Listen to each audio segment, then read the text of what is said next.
नमस्कार दोस्तों। एवी industrial education के इस सेशन में आप सभी का स्वागत है। तो आज के इस वीडियो में हम बात करेंगे 5S के बारे में। 5S वर्ड हमें मैन्युफैक्चरिंग इंडस्ट्री में सबसे ज़्यादा सुनने मिलता है, लेकिन इसका ये मतलब नहीं है कि 5S सिर्फ इंडस्ट्री में ही यूज़ होता है। इनफैक्ट 5S का यूज़ तो हम डेली लाइफ में भी करते हैं। तो चलिए आज का ये सेशन यहीं से शुरू करते हैं। सबसे पहले मैं आपको बताता हूँ 5S होता क्या है। तो 5S एक ऑर्गेनाइजेशन मेथड है जो कि एक लीन मैन्युफैक्चरिंग का हिस्सा है। 5S एक जापानीज कंसेप्ट है जिसमें हर एस का एक अपना ही मीनिंग होता है। चलिए इनके एक एक एस को हम डिटेल में समझते हैं। 1S जिसे हम जापानीज में सेरी कहते हैं और जिसका इंग्लिश में मतलब होता है शॉर्टिंग आउट। तो 5S की 1S एक्टिविटी को करने के लिए हम अपने वर्क प्लेस से नेसेसरी और अननेसेसरी चीज़ों को अलग कर लेते हैं और वो चीज़ें जो इन्हें हम हाल फिलहाल में नहीं हटा सकते उन पर रेड टैग लगाकर छोड़ देते हैं और डेली यूज़ होने वाली चीज़ों को हम अपने सामने रखते हैं और फ्रिक्वेंटली यूज़ होने वाली चीज़ों को हम थोड़ा दूर रखते हैं और वो चीज़ें जिन्हें हमें वर्क प्लेस पर बिल्कुल भी ज़रूरत नहीं है उन्हें हम वर्क प्लेस से हटा देते हैं। इसमें हम चेक करते हैं कि हमारा कैबिनेट, सेल्स, फ्लोर ये सारी चीज़ें ठीक से रखी हों। हमारी 1S एक्टिविटी करने का जो गोल है स्पेस को सेव करना और रिकवर करना। ये कुछ एग्जाम्पल्स हैं जिसमें हमने दिखाया है कि वो चीज़ें जिन्हें हम नहीं हटा रहे हैं उन पे हम रेड टैग लगा देते हैं। ये एक एग्जाम्पल आपको दिखाया है जिसमें आप देख सकते हैं किस किस तरह से स्टोर में हर मटेरियल को अलग अलग सेग्रीगेट कर रखा है। चलिए इसके बाद हम आते हैं 2S पर। 2S का जापानी मीनिंग होता है सेइतोन, जिसे हम इंग्लिश में कहते हैं set in order.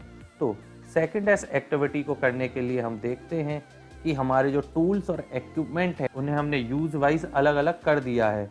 2S activity को करने के लिए हम 5S का एक वर्क एरिया मैप बनाते हैं। प्रोसेस एंड स्टेशन को भी हम आइडेंटिफाई करते हैं।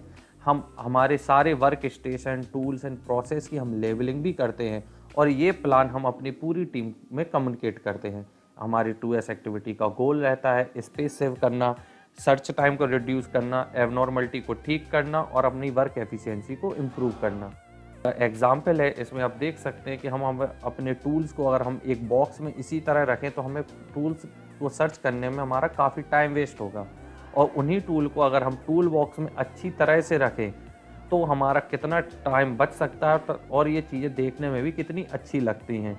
टूल बॉक्स 2S एक्टिविटी का सबसे अच्छा एग्जाम्पल होता है। इसके बाद हम चलते हैं 3rd एस पर।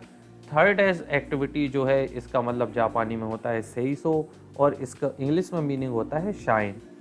3rd एस एक्टिविटी को स्टार्ट करने से पहले हम ये कंफर्म करते हैं कि हमारे 1S and 2nd S activity हो चुकी हो। हम सारी चीज़ों को फिर इसके बाद साफ़ करते हैं। हमारे इक्विपमेंट्स, टूल्स को हम अच्छे से क्लीन करते हैं और फ्लोर को भी एकदम से साफ़ करते हैं। इसमें हमारा जो स्कोप एरिया होता है उसमें हम देखते हैं कि हमारी फ्लोर की रूटीन क्लीनिंग होती रहे।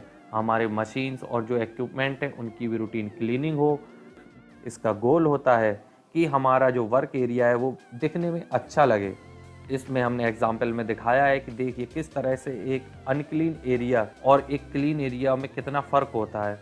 एक क्लीन एरिया में काम करने में किसी को भी मज़ा आता है और मैन पावर का भी मोरल इम्प्रूव होता है।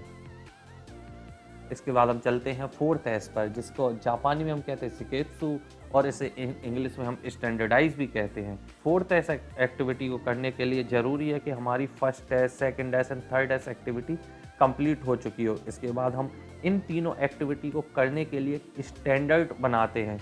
हम बनाते हैं चेक शीट, डॉक्यूमेंट और कौन इन एक्टिविटी को करेगा उसके लिए हम रिस्पॉन्सिबिलिटी भी डिफ़ाइन करते हैं। हम माई एरिया, माई रिस्पॉन्सिबिलिटी भी डिफ़ाइन करते हैं। हमारी 4th एस एक्टिविटी का गोल रहता है कि जो मैच्ड अप कंडीशन हमारी पहले थी वो दोबारा से ना हो और इसमें हम एक स्टैंडर्ड बना लेते हैं कि अगर हमें 5S एक्टिविटी करनी है तो वो किस लेवल की करनी है। 5th एस जिसका जापानी मीनिंग होता है शित्सुके और जिसे इंग्लिश में कहता है सस्टेन। तो हमने 1S, 2S, 3S एक्टिविटी में हमने कई सारी एक्टिविटीज़ की और 4th एस में हमने उनका स्टैंडर्ड बनाया। लेकिन 5th एस में हम उस स्टैंडर्ड को सस्टेन के बारे में बात करते हैं और उसे किस तरह सस्टेन करना है, हमें एक डिसिप्लिन में लाना है। हम एक 5S एक्टिविटी को ये एक बार करने वाली एक्टिविटी नहीं है, it's an habit. 5S activity को करने के लिए हम एक फिक्स टाइमिंग रखते हैं, मॉर्निंग या इवनिंग, और हम अपना 30 मिनट हम अपना सारा काम रोक कर सिर्फ 5S एक्टिविटी ही करेंगे। और शॉप फ्लोर पर 5S मेंटेन करने के लिए हम ऑडिट प्लान करते हैं वीकली, मंथली, जो कि सेल्फ और इंटर डिपार्टमेंट भी कर सकते हैं। सस्टेन एक्टिविटी के लिए सबसे ज़्यादा ज़रूरी है मैनेजमेंट का सपोर्ट होना। इसके लिए वो हमें ट्रेनिंग भी कंडक्ट करते हैं, ऑडिट्स भी होती हैं। हमारी 5S एक्टिविटी का गोल रहता है कि 5S को एक लोगों की डिसिप्लिन में लाना। उन्हें की एक हैबिट होनी चाहिए कि हाँ, काम शुरू करने के पहले हमें 5S करनी है। 5S मेथडोलॉजी के बारे में हम जान गए, लेकिन आज के टाइम पर इतनी कई इंडस्ट्रीज़ ने 6S को भी फॉलो किया है। 6S कुछ अलग नहीं है, सिर्फ सेफ्टी के बारे में है कि 5S की हर एक स्टेप में हमें सेफ्टी को का ध्यान देना है, जिससे कि हमारा जो इंडस्ट्री का गोल है और जो 6S एक्टिविटी का गोल है कि हमें ज़ीरो एक्सीडेंट मेंटेन हो सके। तो हम बात करेंगे 5S इससे हमें बेनिफिट क्या है। तो हमारे इससे बेनिफिट है कि हमारा बेटर यूटिलाइजेशन ऑफ टाइम, हमारा स्पेस का अच्छा यूटिलाइज होता है। सेफ्टी का अगर हम ध्यान रखेंगे तो हमारे एक्सीडेंट्स कम होते हैं और हमारा टारगेट ही रहता है ज़ीरो एक्सीडेंट। हमारे मशीनों का डाउन टाइम कम होता है, हमारे इक्विपमेंट की एफिशिएंसी होती है और मैन पावर का मोरल सुधरता है। आज मैंने आपको 5S मेथोडोलॉजी के बारे में बताया है। अगर आपको ये वीडियो अच्छा लगा तो हमारे इसी तरह और भी वीडियो देखते रहिए। Thank you.